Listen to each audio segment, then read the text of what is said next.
अब गुरु के बाद चेले की ओर बढ़ते हैं। चीन के चेले पाकिस्तान में पहली बार सेना के खिलाफ विद्रोह के हालात बन गए हैं। सियासी पार्टियों से लेकर अवाम तक फौज के रवैये के खिलाफ सड़कों पर उतर आई है। पिछले 24 घंटों में यह आग तेजी से भड़क उठी है। आर्मी चीफ बाजवा के खिलाफ नारे लग रहे हैं। पाकिस्तान के सिंध में सेना और पुलिस आमने सामने है। नौबत गोलीबारी तक पहुंच गई, जिसमें कई जवानों के हताहत होने की खबर है। सवाल यह है कि क्या पाकिस्तान सिविल वॉर की तरफ बढ़ रहा है?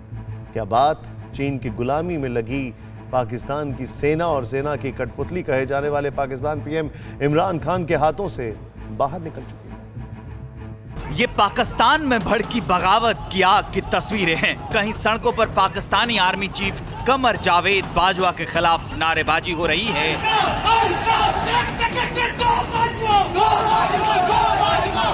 तो कहीं सेना के खिलाफ पुलिस सड़कों पर उतर आई है।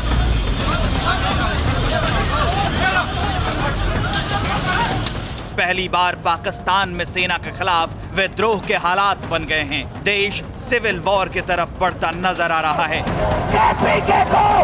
पंजाब को, खैबर को, बलूचिस्तान को। सेना से अवाम के आक्रोश का अंदाजा आप इससे लगा सकते हैं कि पहली बार पाकिस्तान की गलियों में गो नियाजी गो के साथ साथ गो बाजवा गो के भी नारे लग रहे हैं।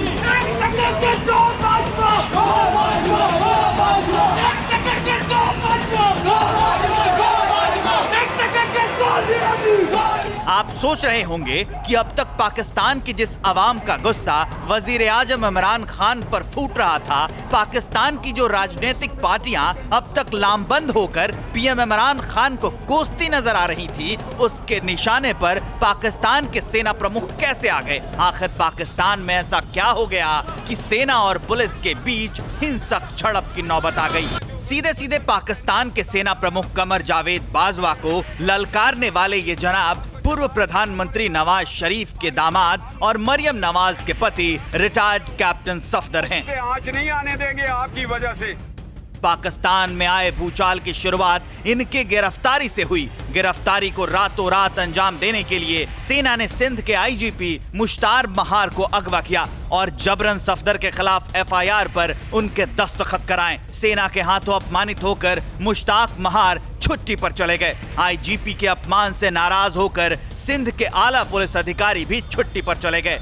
सिंध में सड़कों पर संग्राम छिड़ गया। सेना और पुलिस के जवान आपस में भिड़ गए। झड़प में कई जवानों की मौत की खबर है।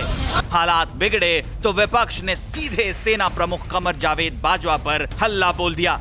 नवाज शरीफ और मरियम नवाज ने ट्विटर के जरिए धावा बोला तो बिलावल भुट्टो मीडिया के सामने आकर बरस पड़े। मिनिस्टर की तरफ से हैरानी की बात यह है कि कैप्टन सफदर की गिरफ्तारी 18 अक्टूबर की देर रात 11 विपक्षी दलों की उस महारैली के कुछ घंटे बाद हुई, जिसमें उनकी पत्नी ने प्रधानमंत्री इमरान खान को सेना की कठपुतली बताते हुए जमकर लताड़ा था। ना मैंने उसकी जाली हुकूमत को कभी तस्लीम किया है।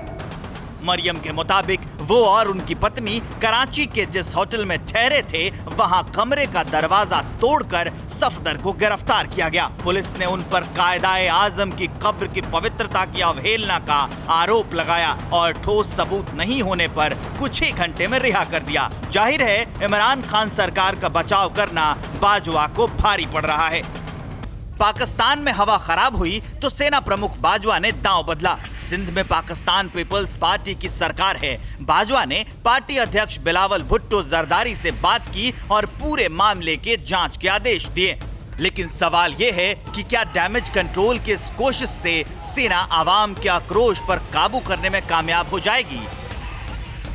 सच तो यह है कि पाकिस्तान में सत्ता की कमान पूरी तरह सेना के हाथों में जा चुकी है। सरकार जरूर इमरान खान की है, लेकिन मर्जी सिर्फ बाजवा की चलती है और उनकी चाबी चीन के हाथों में है। इमरान सिर्फ कठपुतली भर हैं। अब तो चीन की सरकार चाइना पाकिस्तान इकोनॉमिक कॉरिडोर से जुड़ी पूरी डीलिंग भी सीधे बाजवा से करती है। पाकिस्तान में सीपीईसी की पूरी जिम्मेदारी भी बाजवा ने सेना के पूर्व अधिकारी को सौंप दी है। इमरान तो टिकटॉक बैन करने का फैसला भी नहीं ले पाते, क्योंकि वो फैसला भी उन्हें चीन और बाजवा के दबाव में बदलना पड़ता है। अड़ी सोमवार से शुक्रवार शाम 6 बजे सिर्फ TV9 भारतवर्ष पर।